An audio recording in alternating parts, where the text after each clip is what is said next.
Hi guys, welcome back to our channel ನಮ್ಮ thoughts. ನೀವು ನಮ್ಮ ವಿಡಿಯೋಸ್ನ ಡೈಲಿ ನೋಡ್ತಾ ಇದ್ರೆ ಲೈಕ್ ಮಾಡಿ, ಶೇರ್ ಮಾಡಿ, ಸಬ್ಸ್ಕ್ರೈಬ್ ಮಾಡೋದು ಮಾತ್ರ ಮರಿಬೇಡಿ.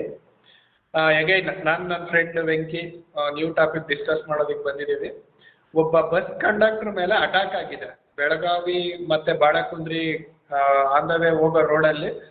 ಕರ್ನಾಟಕ ರಾಜ್ಯ ರಸ್ತೆ ಸಾರಿಗೆ ನಿಗಮ ಬಸ್ ಕಂಡಕ್ಟರ್ ಮೇಲೆ ಒಬ್ಬರು ಒಬ್ಬ ಹುಡುಗ ಅಟ್ಯಾಕ್ ಮಾಡಿದ್ದಾನೆ. ಸೊ ಇದ್ರ ಬಗ್ಗೆ ಡಿಸ್ಕಸ್ ಮಾಡೋದಕ್ಕೆ ಇವತ್ತು ನಾನು ನಮ್ಮ ಫ್ರೆಂಡ್ ವೆಂಕಿ ಇದ್ದೀವಿ. So Venki, let's start the video.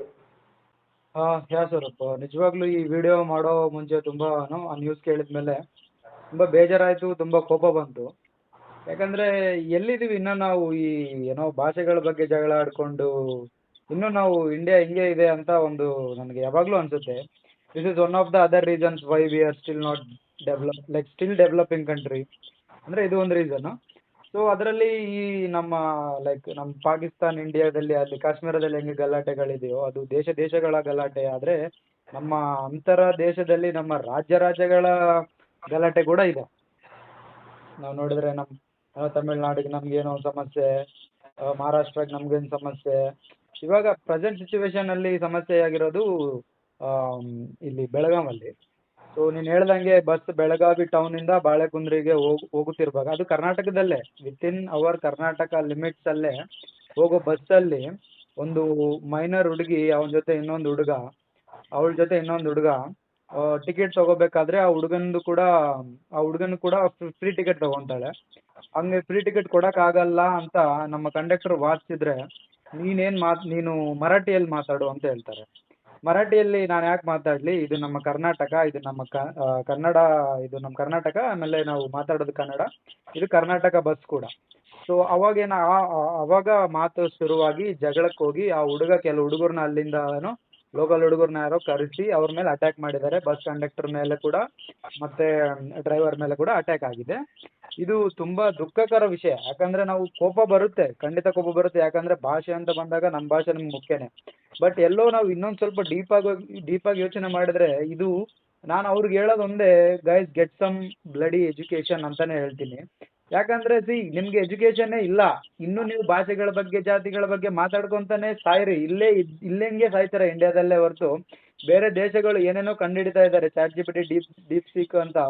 ನಾವಿನ್ನೂ ಭಾಷೆ ಧರ್ಮ ಅಂತಾನೆ ಓಡಾಡ್ತಿದೀವಿ, which is not at all correct. ಇದು ಔಟ್ ಆಫ್ ದ ಸಿಲೆಬಸ್ ಸ್ವಲ್ಪ. But again coming back to the subject. So ಹಂಗೆ ಮಾಡಿದ ತಪ್ಪು ಅವ್ರ ಮೇಲೆ ಪೋಕ್ಸೋ ಕೇಸ್ ಹಾಕಿದ್ದಾರೆ. ಪೋಕ್ಸೋ ಅಂದ್ರೆ prevention of child sexual offence. ಒಂದು ಚಿಕ್ಕ ಮೈನರ್ ಹುಡುಗಿ ಮೇಲೆ ಒಂದು ದಬ್ಬಾಳಿಕೆ ಮಾಡಿದ್ರೆ ಅದು ಕೇಸ್ ಬರುತ್ತೆ. ಸೊ ಅದೂ ಒಂಥರ ತಪ್ಪು. ಯಾಕಂದ್ರೆ ಅವ್ರು 51 ವರ್ಷ ಅವ್ರಿಗೆ ವಯಸ್ಸು. ಅವ್ರ ಹೆಸರು ಮಲ್ಲಪ್ಪ ಹುಕ್ಕೇರಿ ಅಂತ ಇದೆ. ಮಹಾದೇವಪ್ಪ ಮಲ್ಲಪ್ಪ ಹುಕ್ಕೇರಿ. ಸೊ ಅವ್ರ ಮೇಲೆ ಈ ಪೋಕ್ಸೋ ಕೇಸ್ ಅನ್ನೋದು ಎಷ್ಟು ಸುಳ್ಳು ಅಂತ ನಮ್ಗೆ ಗೊತ್ತಾಗುತ್ತೆ. ಯಾಕಂದ್ರೆ ಬೇರೆ ಕಡೆ ಇದನ್ನ ತಿರುಗ್ಸಕ್ಕೆ ಕೇಸ್ನ ಅವ್ರು ಮಾಡಿದ್ದಾರೆ. ಸೊ ಅಗೇನ್ ಕರ್ನಾಟಕ ರಕ್ಷಣಾ ವೇದಿಕೆಗಳು ಸ್ಟಾರ್ಟ್ ಮಾಡಿದಾವೆ ಹೋರಾಟ. ಯಾಕಂದ್ರೆ ಇವಾಗ ನೋಡಿ, ಕರ್ನಾಟಕ ರಕ್ಷಣಾ ವೇದಿಕೆ ಇರೋದು ಒಂಥರ ಒಳ್ಳೇದೇ. ಯಾಕಂದ್ರೆ ನಮ್ಗೆ ಯಾರಾದ್ರು ದಬ್ಬಾಳಿಕೆ ಮಾಡಿದ್ರೆ ಅವ್ರಿಗೆ ನಾವು ತಿರುಗಿ ಮಾತಾಡಕ್ಕೆ, ಸ್ಟ್ರೈಕ್ ಮಾಡಕ್ಕೆ ಅವ್ರು ಇರೋದು ನಿಜವಾಗ್ಲೂ ಒಂಥರ ಸಂತೋಷನೇ. But apart from all this, ಬೆಳಿಬೇಕು ನಾವು ನೆಕ್ಸ್ಟ್ ಲೆವೆಲಲ್ಲಿ ಬೆಳಿಬೇಕು ಅನ್ನೋದು ನನ್ನ ಥಾಟು. ಆಗಿರೋದು ಘಟನೆ ತುಂಬಾ ದುಃಖಕರವಾದದ್ದು, ತುಂಬಾ ಕೋಪ ತರಿಸುವಂಥದ್ದೇ, ಅದು ಮಾತ್ರ ಬೇರೆ ಮಾತಿಲ್ಲ. ಸೊ ನೀನೇನು ಹೇಳ್ತೀಯ ಸರ್? ವೆಂಕಿ, ನೀನು ಹೇಳ್ದಾಗೆ ಆ್ಯಕ್ಚುಲಿ ಅದು ಇನ್ಸಿಡೆಂಟ್ ಏನಾಗಿದೆ ಅಂತ ಕ್ಲಿಯರಾಗಿ ಹೇಳ್ಬಿಡ್ತೀನಿ. ಬಸ್ಸಲ್ಲಿ ಪ್ರಯಾಣ ಮಾಡ್ತಿದ್ದಾಗ ಅವ್ರಿಗೆ 51 ವರ್ಷ ಕಂಡಕ್ಟ್ರಿಗೆ. ಆ್ಯಕ್ಚುಲಿ ಅವ್ರು ಕರ್ನಾಟಕ ರಾಜ್ಯ ರಸ್ತೆ ಸಾರಿಗೆ ನಿಗಮದ ಕಂಡಕ್ಟ್ರು. 51 ವರ್ಷ ಮಹಾದೇವಪ್ಪ ಮಲ್ಲಪ್ಪ ಹುಕ್ಕೇರಿ ಅವರಿಗೆ.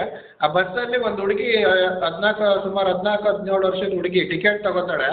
ಅವ್ನ ಬಾಯ್ ಫ್ರೆಂಡಿಗೂ ತಗೋತಾಳೆ. ಆ ಬಾಯ್ ಫ್ರೆಂಡಿಗೆ ಮತ್ತೆ ಇವನಿಗೆ ಇಬ್ಬರಿಗೂ ಫ್ರೀ ಟಿಕೆಟ್, ಶಕ್ತಿ ಯೋಜನೆಯಲ್ಲಿ ಫ್ರೀ ಟಿಕೆಟ್ ಮಾಡಿದ್ದಾರೆ ಗೌರ್ಮೆಂಟ್ ಬಸ್ಸಲ್ಲಿ. ಆ ಬಾಯ್ ಫ್ರೆಂಡಿಗೂ ಫ್ರೀಯಾಗಿ ಟಿಕೆಟ್ ತಗೋತಾಳೆ.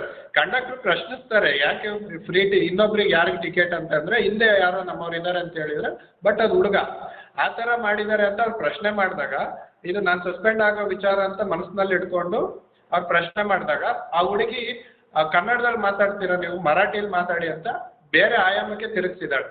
ಬೇರೆ ಆಯಾಮ ನಿಲ್ಲಿಸ್ಬಿಟ್ಟು ಆ ಹುಡುಗಿ ಆ ಹುಡುಗಗೆ ಹೇಳಿದಾಗ ಆ ಹುಡುಗನ ಫ್ರೆಂಡ್ನ ಕರೆಸ್ಬಿಟ್ಟು ಆ ಕಂಡಕ್ಟರ್ ಅಲ್ಲೇ ಮಾಡಿದ್ದು ಅಲ್ದೇನೆ ಆ ಡ್ರೈವರ್ ಬಾನೆಟ್ ಮೇಲೆ ಹತ್ತಿ ಎಲ್ಲ ಅಲ್ಲೇ ಮಾಡಿದ್ದಾರೆ. ಅವರು ಒಂದು 4-5 ಜನ ಬಂದ್ಬಿಟ್ಟು. ಸೊ ಇದು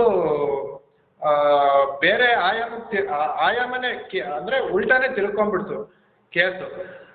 ಸೊ ಫರ್ದರ್ ಏನಂದರೆ DCP ಅವ್ರ ಕಂಪ್ಲೇಂಟ್ ಎಲ್ಲ ಲಾಡ್ಜ್ ಆಗಿದೆ. ಕಂಪ್ಲೇಂಟ್ ಲಾಡ್ಜ್ ಆದಾಗ ಇವರಿಂದ ಸ್ಟೇಟ್ಮೆಂಟ್ ತೊಗೊಂಡಿದ್ದಾರೆ DCP ರೋಹನ್ ಅವರು.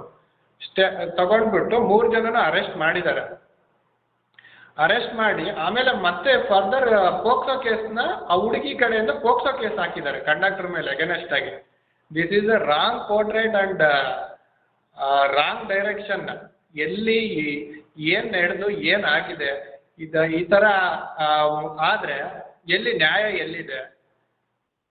ಆ್ಯಕ್ಚುಲಿ ಇದನ್ನು ಕೇಳ್ಬಿಟ್ಟೆ ತುಂಬ ಕರ್ನಾಟಕ ರಕ್ಷಣಾ, ನೀನು ಹೇಳ್ದಾಗೆ ಕರ್ನಾಟಕ ರಕ್ಷಣಾ ವೇದಿಕೆಯವರು ಏನು ಮಾಡ್ತಾ ಇದ್ದಾರೆ, ಪ್ರತಿಯೊಂದಕ್ಕೂ ಅವರು ಬರ್ತಾ ಇದ್ದಾರೆ. ಎಲ್ಲ ಕಡೆ ಹೋಗ್ತಾರೆ ಮಾಡ್ತಾರೆ ಹೋರಾಟ ಮಾಡ್ತಾರೆ ಅನ್ನೋಕ್ಕಿಂತ ಪ್ರತಿಯೊಂದು ನ್ಯಾಯದಲ್ಲಿ ಕರ್ನಾಟಕ ರಕ್ಷಣಾ ವೇದಿಕೆಯವ್ರು ನಿಲ್ತಾ ಇದ್ದಾರೆ. ಅದನ್ನು ನಾವು ಮೆಚ್ಕೊಳ್ಳಬೇಕಾಗಿರೋ ವಿಷಯ ಅದು. ಆಮೇಲೆ ಬೆಳಗಾವಿಯಿಂದ ಮತ್ತೆ ಬಾಗಲಕೋಟೆ ಹೆದ್ದಾರಿ ಇದೆ, ಅಲ್ಲೆಲ್ಲ ಬಂದ್ ಮಾಡಿದ್ದಾರೆ. ಮಾಡಲಿ, ಪರವಾಗಿಲ್ಲ. ಇಲ್ಲಿ ಯಾಕಂದ್ರೆ ನನಗೆ ತುಂಬ ಬೇಜಾರಾಯಿತು. ಒಳ್ಳೆ ಲೋಫರ್ ಕಚಡ ಥರ ಬಿಹೇವ್ ಅದೇನದು MES ಪುಂಡರು ಅಂತ ಹೇಳ್ಬಿಟ್ಟು ಅದು ಅವ್ರದ್ದು ಒಂದು ಇದೇ ಇದೆ ಮಹಾರಾಷ್ಟ್ರದಲ್ಲಿ ಆ ಬೆಳಗಾವಿ. ಇದು ಏನಂದ್ರೆ ಆ್ಯಕ್ಚುಲಿ ಕರ್ನಾಟಕ ಮತ್ತು ಬೆಳಗಾವಿ ಅಂದರೆ ರಾಜ್ಯಗಳ ಮಧ್ಯೆ ಗಲಾಟೆ. ಈಗ ರಾಜ್ಯ ನಮ್ಮದು, ಈ ಇದರಲ್ಲಿ ನಮಗೆ ಸೇರಿದ್ದು ಅಂತ ಹೇಳ್ಬಿಟ್ಟು.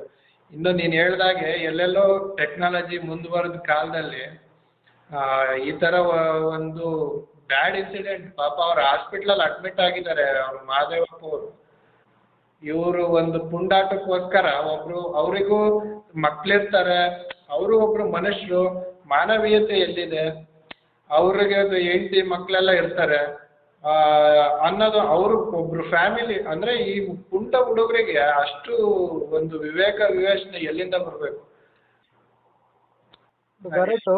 ಇದು ಇವಾಗಿಂದು ಜಗಳ ಅಲ್ಲ, ಅನಾದಿ ಕಾಲದಿಂದನೂ ನಡ್ಕೊಂಡೇ ಬರ್ತಿದೆ.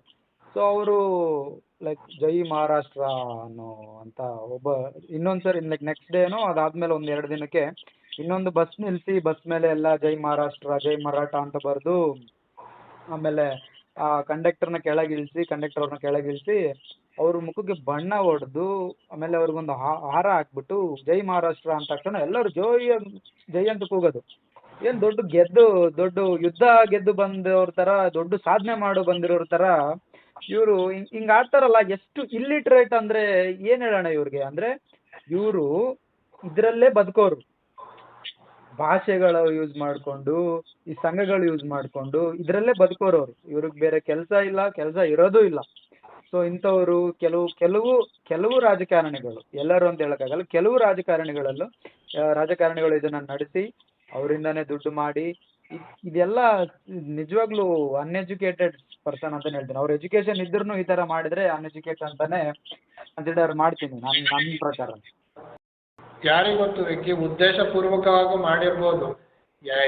ಅಂದರೆ ನಾವು ಏನು ಯೋಚನೆ ಮಾಡಬೇಕಂದ್ರೆ ಯಾವ ಕಡೆ ಹೋಗ್ತಾ ಇದೆ ನಮ್ಮ ಒಂದು ದೇಶ, ಯಾವ ಡೈರೆಕ್ಷನಲ್ಲಿ ಹೋಗ್ತಾ ಇದೆ. ಈ ಥರ ಇನ್ಸಿಡೆಂಟ್ ನಾವು ಎಲ್ಲಿ ಇಂಥ ಒಂದು ಇದರಲ್ಲಿ ಕಾಲದಲ್ಲಿ ಈ ಥರ ಇನ್ಸಿಡೆಂಟ್ಗಳು ಯಾವ ಕಡೆ ಡೈರೆಕ್ಷನಲ್ಲಿ ಜನಗಳ ಮನಸ್ಥಿತಿ ಹೋಗ್ತಾ ಇದೆ ಅನ್ನೋದು ಬಹಳ ಬೇಜಾರಾದ ಒಂದು. ಅದೇ ನಮ್ಮ ಜನಗಳು ಹೆಂಗಂದ್ರೆ ಫ್ಯೂಚರ್ ಡೆವಲಪ್ಮೆಂಟ್ಗೆ ಕೊಡಬೇಕಾಗಿರೋ ಬೆಲೆ ನಮ್ಮ ಹಿಸ್ಟರಿ, ನಮ್ಮ ಪುರಾತನ ಕಾಲಕ್ಕೆ ಜಾಸ್ತಿ ಕೊಡ್ತಾರೆ. ನಮ್ಮ ಧರ್ಮ, ನಮ್ಮ ಹಿಸ್ಟರಿ. ಆಕ್ಚುಲಿ ಧರ್ಮ ಅಂದ್ರೆ ವೆಂಕಿ, ನಾನೊಂದು ಅನಲೈಸ್ ಮಾಡಿ, ಧರ್ಮ ಅಂದ್ರೆ ಏನ್ ಗೊತ್ತಾ? ಮಾನವೀಯತೆ.